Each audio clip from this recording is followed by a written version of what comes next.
दोस्तों अभी के समय इंडियन स्टॉक मार्केट में लगातार गिरावट देखने को मिल रही है, जिसके मुख्य कारण है वॉर सिचुएशन और बढ़ती हुई इंटरेस्ट रेट।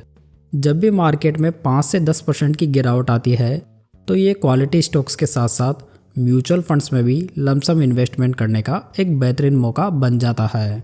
जब भी आप गिरावट में म्यूचुअल फंड खरीदते हैं तो आपको लो कॉस्ट एनएवी अलॉट होती है, जिसकी वजह से आपको ज़्यादा यूनिट्स अलॉट होती है। जब आपके पास में म्यूचुअल फंड्स की ज़्यादा यूनिट्स होगी और जब उस फंड की एनएवी बढ़ेगी तो आपको फ़ायदा भी अधिक होता है। जैसे कि किसी इन्वेस्टर ने इस म्यूचुअल फंड में 121 की एनएवी पर लमसम इन्वेस्टमेंट किया होगा, जो कि लगभग जनवरी 2022 का टाइम है, जबकि दूसरे इन्वेस्टर ने लगभग 2 महीने बाद में 108 की एनएवी पर लमसम इन्वेस्टमेंट किया, जब मार्केट थोड़ा बहुत डाउन था। लेकिन जब ये मार्केट 7-8 महीनों के बाद में वापस बढ़ा तो इस फंड की एनएवी बढ़कर 130 रुपये हो गई। तो यहाँ पर पहले इन्वेस्टर को सिर्फ 9 रुपये पर यूनिट का बेनिफिट होगा, जबकि दूसरे इन्वेस्टर को 22 रुपये पर यूनिट का फ़ायदा होगा। लेकिन यदि इन दोनों इन्वेस्टर्स ने ही समझदारी दिखाते हुए इस डिप में और इन्वेस्टमेंट किया होता, जब इस फंड की एनएवी लगभग 104 रुपये चल रही थी, तो इन दोनों की एवरेज कॉस्ट और डाउन हो जाती, जबकि इसके बाद में मार्केट ने सिर्फ एक तरफा रैली दिखाई है। इसलिए हमेशा बढ़ते हुए मार्केट में लमसम अवॉइड करने को कहा जाता है, जबकि गिरते हुए मार्केट में लमसम एक ऑटोमेटिक अच्छा विकल्प बन जाता है। मार्केट के एग्जैक्ट बॉटम का तो किसी को भी पता नहीं होता, लेकिन जब मार्केट 5-6% से करेक्ट हो तब म्यूचुअल फंड में थोड़ा बहुत पैसा डाला जा सकता है। लेकिन ऐसा भी नहीं है कि आपने मार्केट क्रैश में पैसा इन्वेस्ट किया है तो आपको सिर्फ 1-2 महीने में ही अच्छा रिटर्न मिल जाएगा।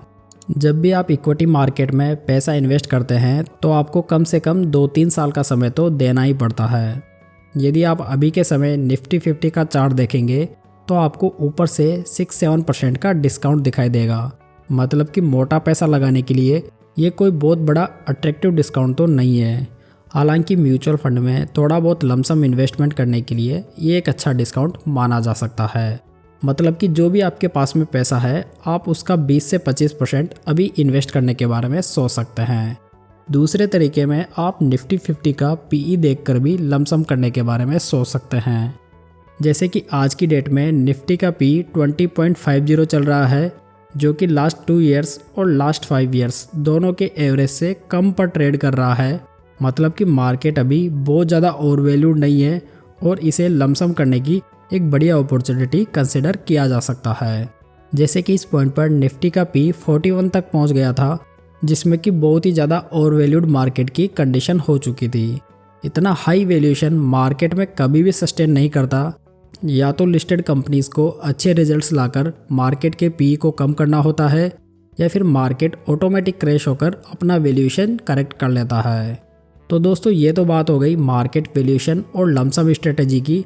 अब बात करते हैं कि मार्केट की गिरावट में हमें किन म्यूचुअल फंड्स में इन्वेस्ट करना चाहिए। दोस्तों प्रत्येक मार्केट की गिरावट में हर बार किसी नई म्यूचुअल फंड स्कीम में पैसा डालना बहुत गलत स्ट्रेटजी होती है। इससे आपके पास में बहुत सारे म्यूचुअल फंड्स हो जाएंगे, जिससे कि आपको कोई विशेष फ़ायदा भी नहीं होगा। इसलिए आपको हमेशा उसी स्कीम में पैसा डालना चाहिए जिसमें कि आप ऑलरेडी एसआईपी कर रहे हैं।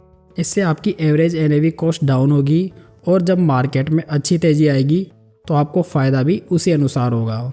जैसे कि आप किसी म्यूचुअल फंड में 1000 रुपये की मंथली एसआईपी कर रहे हैं, तो आपको जब भी मार्केट में अच्छी खासी गिरावट देखने को मिले तो यदि आप सेम स्कीम में भी 1000 रुपये एक्स्ट्रा डाल देंगे तो लॉन्ग टर्म में आपको काफ़ी ज़्यादा बेनिफिट देखने को मिलेगा। ये प्रैक्टिस आपको हर मार्केट गिरावट में करने का प्रयास करना चाहिए। आप अपनी एग्जिस्टिंग स्कीम में ऐड मोर ऑप्शन का प्रयोग करके एक्स्ट्रा इन्वेस्टमेंट लमसम के रूप में कर सकते हैं। तो दोस्तों इस वीडियो का सार यही है कि अभी के समय निफ्टी 19,000 के करीब है और आप अपनी एग्जिस्टिंग स्कीम में थोड़ा बहुत एडिशनल इन्वेस्टमेंट लमसम के रूप में कर सकते हैं। बाकी यदि आपको लॉन्ग टर्म के लिए क्वालिटी स्टॉक्स देखना है तो आप ये वीडियो देख सकते हैं। लिंक आपको ऊपर आई बटन में मिल जाएगा। तो उम्मीद करता हूँ दोस्तों आपको ये जानकारी अच्छी लगी होगी। इस वीडियो को लाइक, कमेंट और शेयर ज़रूर कीजिएगा। साथ ही चैनल को अभी सब्सक्राइब ज़रूर कर लें। तो चलिए दोस्तों फिर मिलते हैं एक नई जानकारी के साथ। तब तक जय हिंद, जय भारत।